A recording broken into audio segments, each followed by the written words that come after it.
Hello students, welcome to EPG Pathshala. I am Dr. Rajiv Kamal Kumar from AN Sinha Institute of Social Studies, Patna.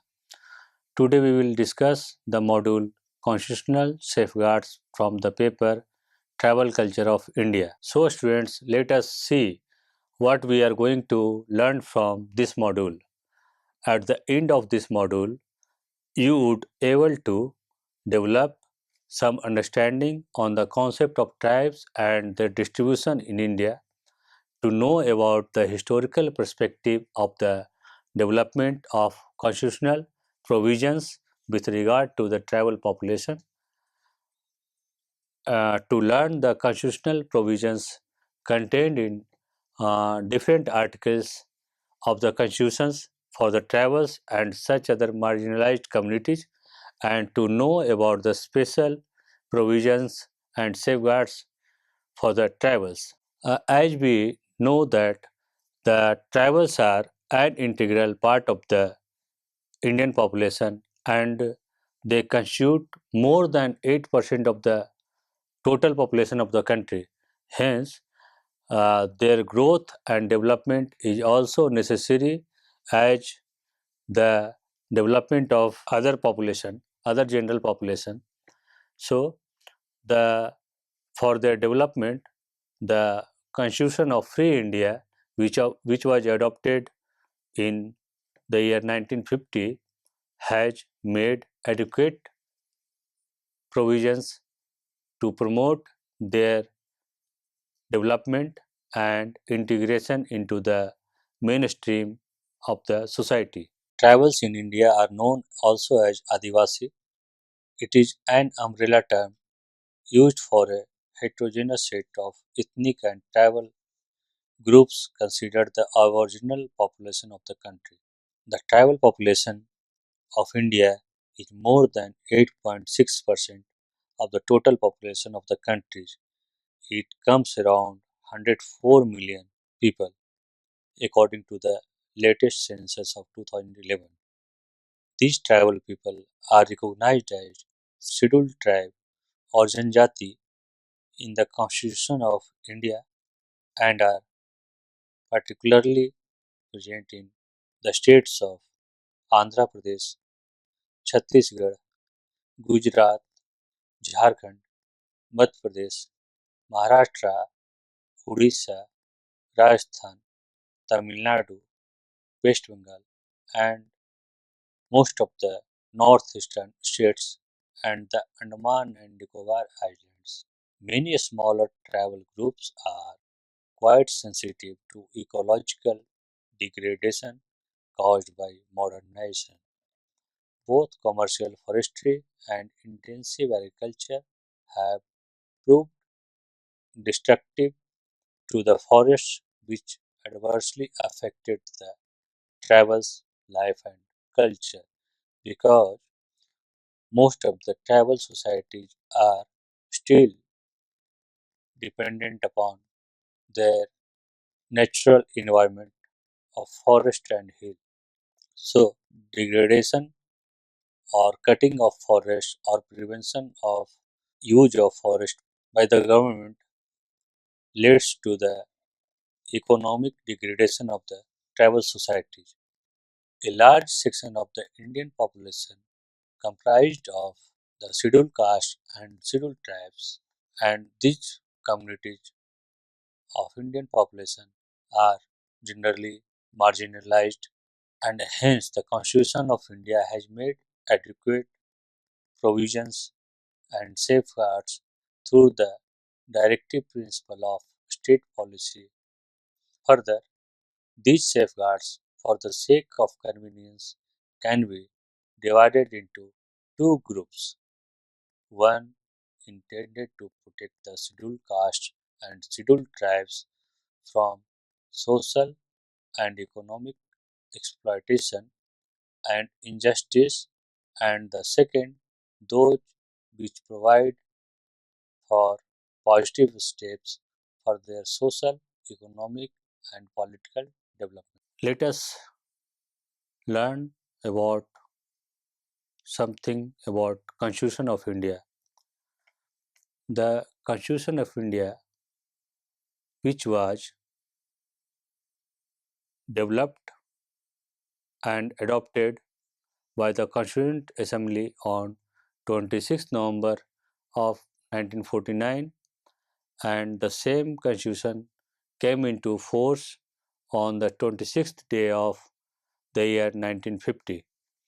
In the preamble of the constitution, it was that we, the people of India, having solemnly resolved to constitute India into a sovereign, socialist, secular, and democratic republic, and to secure all its citizens justice,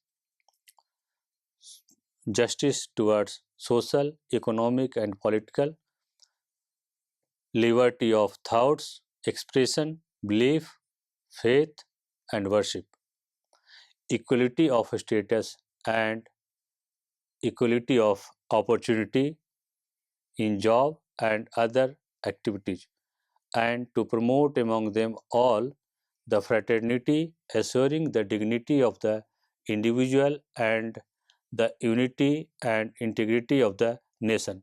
So, the right from the beginning, in the preamble itself, the Constitution of India has assured or guaranteed its citizens to treat all the citizens of India, including the marginalized section of the society, weaker section of the societies, tribals, scheduled caste, scheduled tribes, other backward caste, equality before the rule of law, and providing enough opportunity to develop themselves in the with the development of the country. Constitutional provisions. As discussed, the protective provisions are contained in different articles of the Indian Constitution.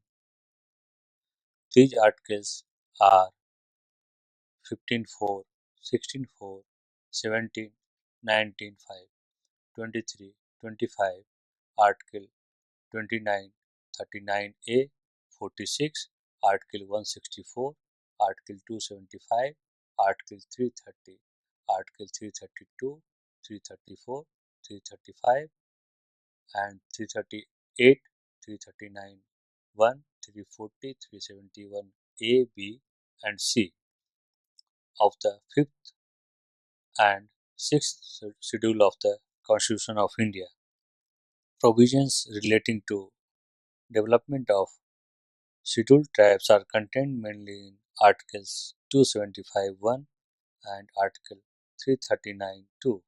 Article 15.4, 16.4, and 19.5 are exception to the fundamental rights of equality and freedom granted under Part 3 of the Constitution. These articles will be discussed separately later on. The constitutional safeguards may be categorized further into protective, development, and political category. The first is protective safeguards. The Article 15.4 and Article 29 contain the provision of education. Articles 16.4, 324 contain the provision of employment. Article 17, Article 25 contains the provision of social development. Article 19.5 contains the provision of tribal interest in property. Similarly, the Article 23 elaborate the provision of bonded labor.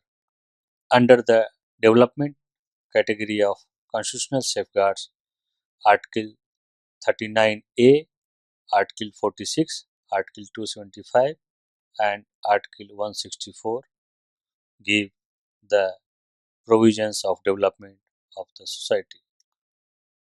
Political provisions, political safeguards are contained in Article 330, Article 332, and Article 334, and the OBC provisions for OBC are made in Article 340. The Constitution of India also provides some fundamental rights to the citizens of the country, which are different from the ordinary rights given in the Constitution. Part 3 of the Constitution of India guarantees certain fundamental rights. These rights are called fundamental rights because they are considered necessary for the development of human personality. The fundamental rights are provided to protect the dignity of the individual and create such conditions in which every human being can develop his personality to the fullest extent. So, these fundamental rights are carried out through the directive principle of state policy and through different safeguards and provisions made in different articles of the constitutions, and these fundamental rights are essential to implement. Under the protective provisions given in different articles, these articles are: first, Article 15.4, which mentions special provisions for the advancement of socially and educationally backward classes for scheduled castes and scheduled tribes. The next important article of the Constitution is 16.4, which gives the provision of reservation in posts and services in favor of backward class of citizens, equality before, equality of opportunity in matters of public employment. Article 17 is another very important article which provides the safeguard and injustice to the poor and marginalized section of the society. Article 17 mentions abolition of untouchability. Untouchability is abolished and its practice in any form is forbidden. The enforcement of any disability arising out of untouchability shall be an offence punishable in accordance with the rule of law. The next article, Article 19.5, which provides the safeguard of tribal interest in property. While the rights of free movement and residence throughout the territory of India and of acquisition and disposition of property are guaranteed to every citizen of India, special restrictions may be imposed by the state for the protection of the interests of the members of the scheduled tribes under this Article 19.5. The next article is Article 23, which mentions the prohibition of traffic in human beings and forced labor. This article prohibits trafficking in human beings and beggar and other similar forms of forced labor, and any contravention of this provision is also an offence punishable in accordance with the law. Article 25 mentions the freedom of conscience and free profession, practice and propagation of religion, meaning thereby any community or any persons wants to practice any profession, they can do so. Under Article 29, the cultural and educational rights protection of interest of minorities is provided.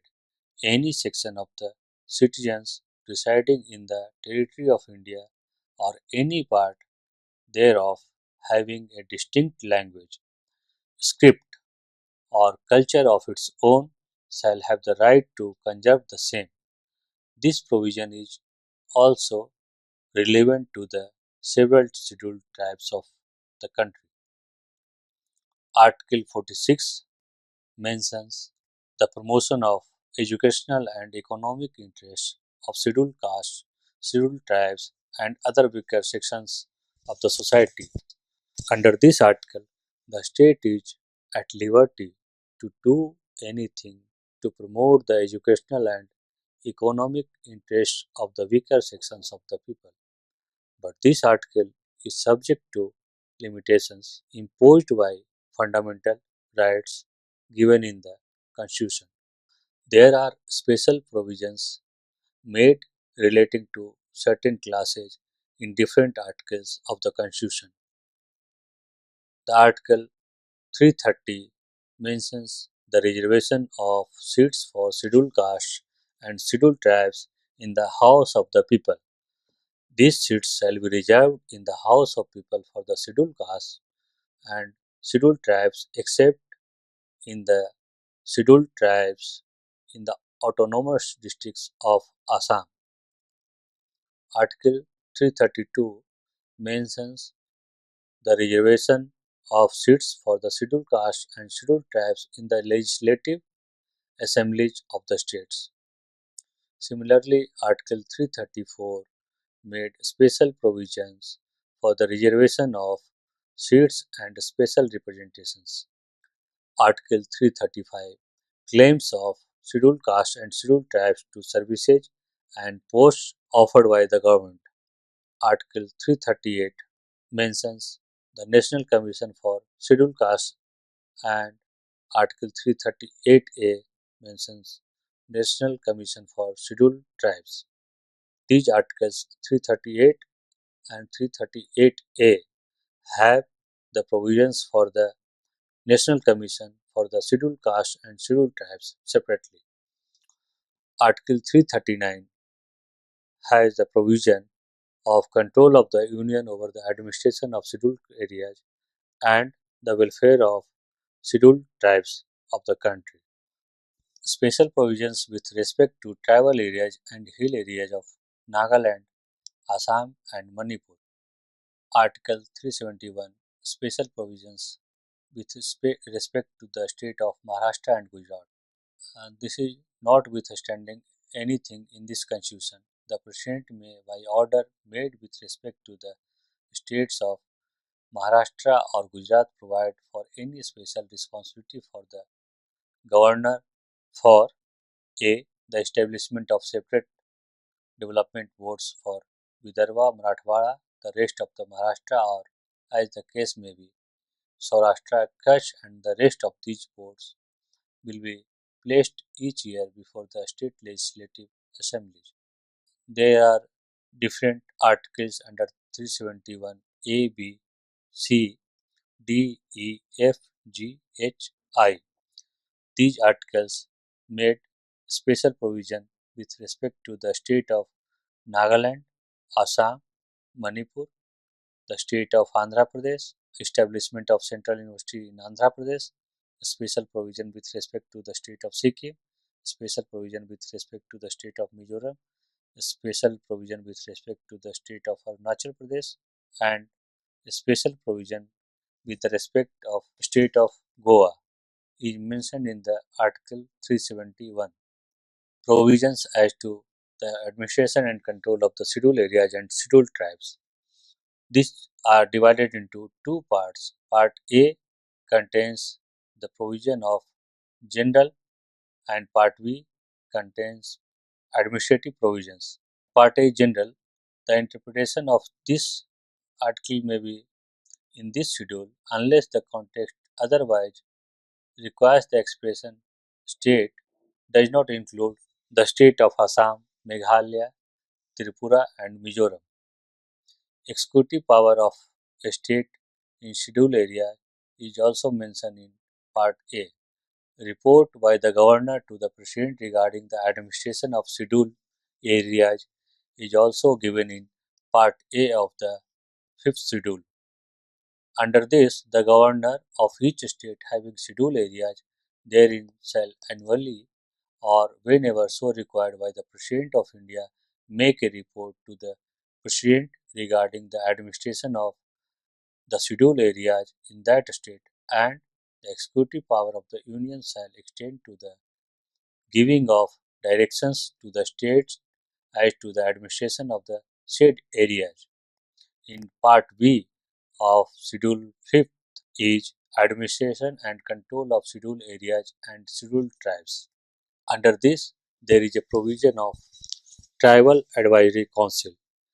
There shall be established in each state having scheduled areas therein, and if the President so directs, also in any state having scheduled tribe but not scheduled areas therein, a tribe's advisory council consisting of not more than 20 members of whom, as nearly as may be, three-fourths shall be the representatives of the scheduled tribes in the legislative assembly of the state. So, Part B has the administrative provisions of the scheduled areas and scheduled tribes. The sixth schedule of the Constitution applies to the tribal areas within the states of Assam, Meghalaya, Mizoram, and Tripura. Among the main features of the tribal areas are a. Their full autonomy in respect of matters falling within their jurisdiction. In other words, these areas may be described as states within a state.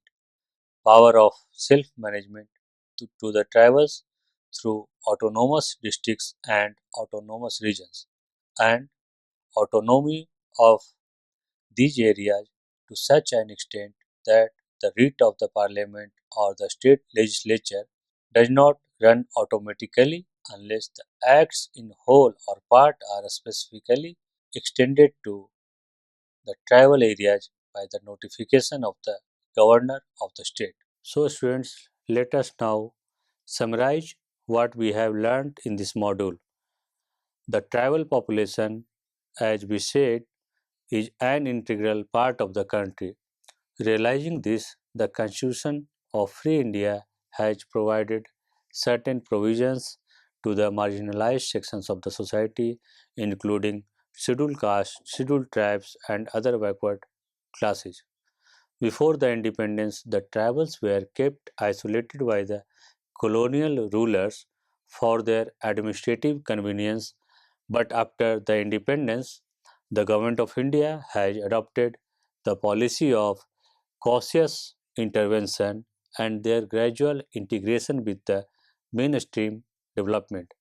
This was mainly based on the policy of Panchshil, which was formulated and given by the first Prime Minister of India, Pandit Jawaharlal Nehru.